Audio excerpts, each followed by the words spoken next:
Navidad. La temporada navideña está impregnada de alegría y celebración, pero también puede ser un recordatorio de que, incluso en los momentos más festivos, el crimen acecha en todo el mundo.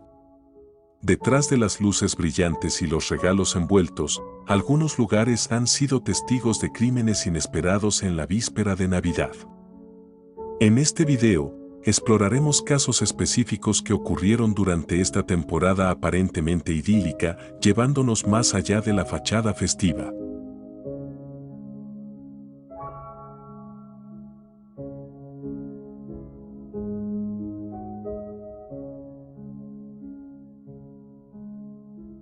El caso de Roberto Villeda. En la tarde del 25 de diciembre del año 2021, un hombre de 73 años fue detenido por la Policía Nacional de Honduras acusado de matar con un machete a su hijo tras una discusión en una vivienda del departamento de Copán, en el occidente del país centroamericano.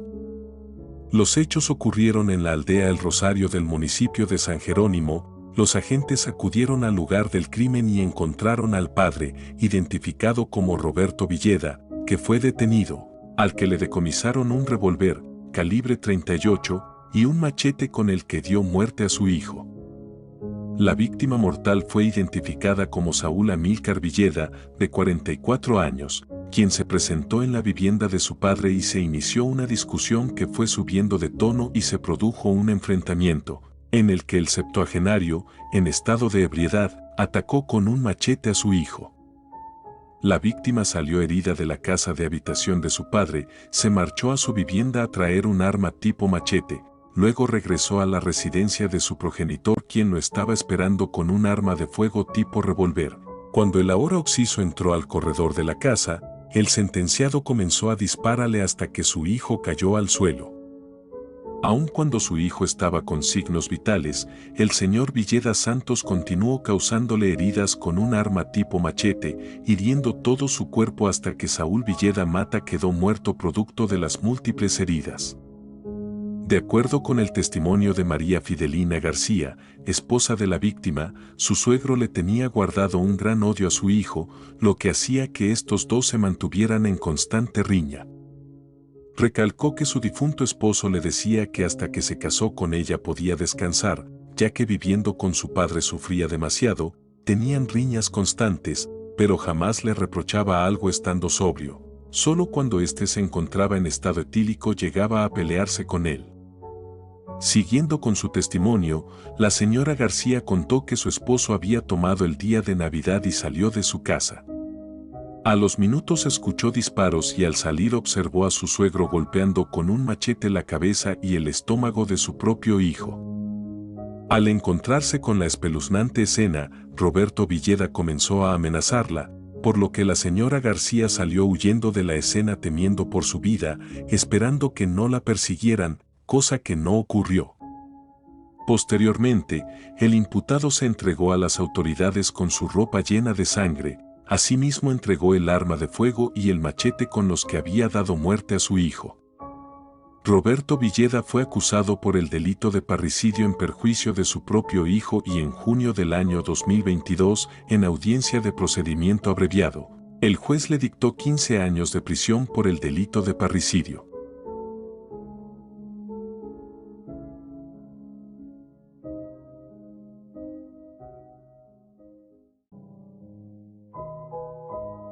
El caso de la familia Lawson. Este misterioso caso inicia cuando Charles Davis Lawson le pidió matrimonio a una joven 20 años menor que él, llamada Fanny Manring. Pasaron los primeros años de casados en Lawsonville, Carolina del Norte. Muy pronto comenzaron su familia, sin embargo, la tragedia los azotaría en 1914 con el nacimiento de su tercer hijo. El niño llegó al mundo con una enfermedad desconocida que le quitó la vida a los pocos años. En 1918 la familia decidió darles un giro radical a sus vidas y en busca de mejores horizontes, partieron a Germantown, siguiendo los pasos de los hermanos menores de Charles, quienes buscaban trabajar en la cosecha de tabaco. De esta forma comenzaron a desempeñarse en una granja y se ganaron fama de buenos empleados. Los Lawson eran personas rurales pero cordiales, nunca se les vio en problemas y Charles siempre trabajaban más que el resto para poder ahorrar y comprar su propia tierra, lo cual logró en 1927 en el área de Brook Cove Road. A pesar de no tener mucho, la pareja parecía feliz con sus hijos, Marie de 17 años, Arthur de 16, Carrie de 12, Mabel de 7, James de 4, Raymond de 2 y Mary Lou de 4 meses de edad. Pocos días antes de la Navidad de 1929, Charles llevó a su familia a comprar ropa nueva y tomarse un retrato familiar, algo poco común en granjeros de la época, especialmente por el complejo momento económico mundial que se vivía en esos días. El 25 de diciembre de 1929, Carrie y Mabel fueron enviadas a la casa de sus tíos que vivían cerca de ellos. Esa fue la última vez que fueron vistas con vida, pues a su regreso su padre las estaba esperando cerca del granero donde guardaba el tabaco. Cuando le dieron la espalda, Charles disparó a las niñas y luego se aseguró que estuviesen muertas golpeándolas con una piedra. Luego escondió los cuerpos en el mismo granero. Tras el parricidio, regresó a la casa donde le disparó a su esposa Fanny, que estaba sentada en el porche de su hogar.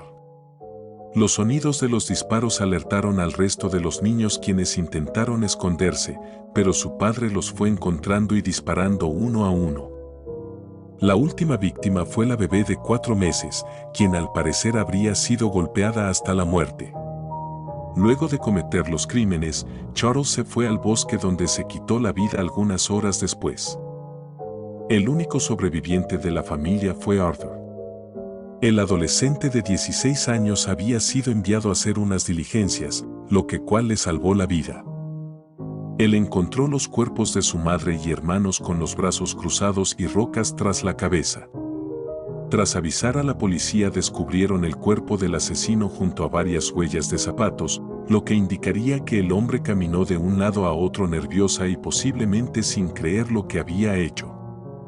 El motivo de las muertes se desconoce hasta el día de hoy, pues Charles no era millonario, pero tampoco tenía deudas importantes.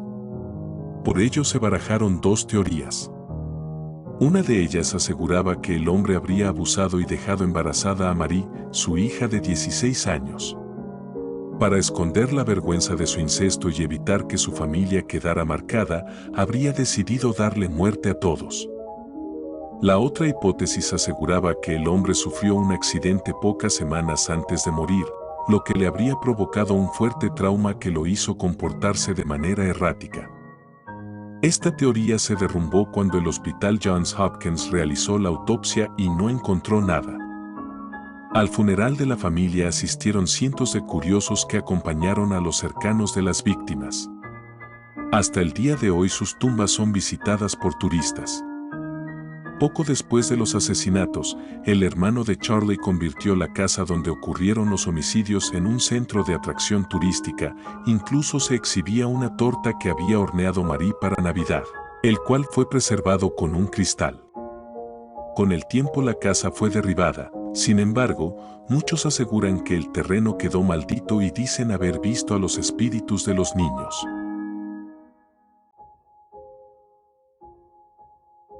El caso de la familia Goldmark.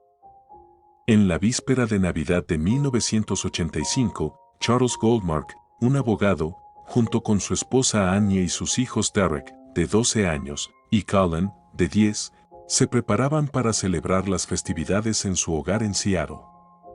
Mientras aguardaban la cena, fueron sorprendidos por la llegada de David Louis Rice, quien afirmó tener un paquete para ellos. Al abrir la puerta, Rice ingresó a la fuerza a base de golpes, los atacó con cloroformo y perpetró el asesinato de toda la familia. En declaraciones posteriores, el propio perpetrador detalló los horrores cometidos, narrando los métodos brutales utilizados para extinguir la vida de la familia Goldmark. Estos detalles macabros conmocionaron a la opinión pública y al sistema judicial, ya que especificó que las víctimas seguían con vida después de administrarles cloroformo, momento en el cual les infligió golpes mortales en la cabeza con una plancha de vapor. Rice fue arrestado el 26 de diciembre después de utilizar una tarjeta robada de la casa. En el momento de su captura, portaba dicha tarjeta y $14. Aunque inicialmente afirmó que el motivo del ataque era el robo, las investigaciones revelaron sus verdaderas motivaciones. Rice se autodenominó como un soldado anticomunista y alegó que los Goldmark eran comunistas, negando así que el ataque estuviera motivado por el antisemitismo. También afirmó no haberse percatado de la presencia de los niños en la casa, pero una vez dentro, sintió la necesidad de acabar con todas sus vidas. Las pesquisas policiales desmintieron la afiliación judía o comunista de los Goldmark. Charles había sido asesor legal del Partido Demócrata en Washington y participó en la campaña presidencial de Gary Hart. Esta conexión aparentemente confundió a Rice, quien había escuchado hablar de la familia en el Club de Pato, una organización política conservadora.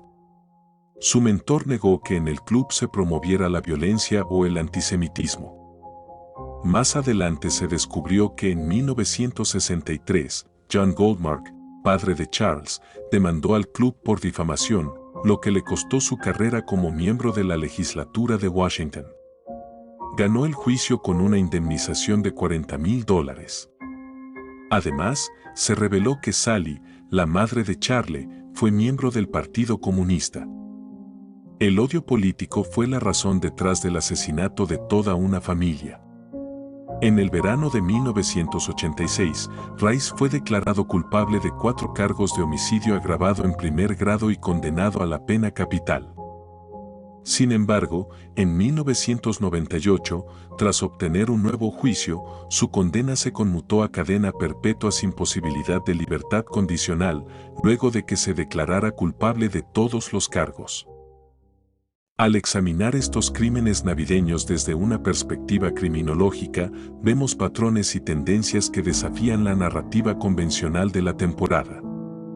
La intersección entre eventos festivos y comportamientos criminales nos brinda una visión única de cómo factores estresantes específicos pueden influir en la conducta delictiva durante esta época del año.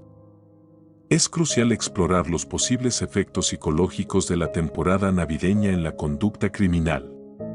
¿Cómo influyen las expectativas culturales y las tensiones emocionales en la toma de decisiones? Estos interrogantes nos desafían a profundizar en la comprensión de la psicología detrás de los crímenes festivos. Este viaje criminológico nos ha proporcionado una visión única de los crímenes navideños, pero también destaca la necesidad de una investigación continua. Sigamos analizando, aprendiendo y compartiendo conocimientos para desarrollar estrategias más efectivas de prevención del crimen, especialmente durante las festividades. Y así acabamos el episodio de hoy. Espero que sea de tu agrado y me apoyes con un me gusta y una suscripción. Investigación Enigma te desea felices fiestas. Hasta pronto.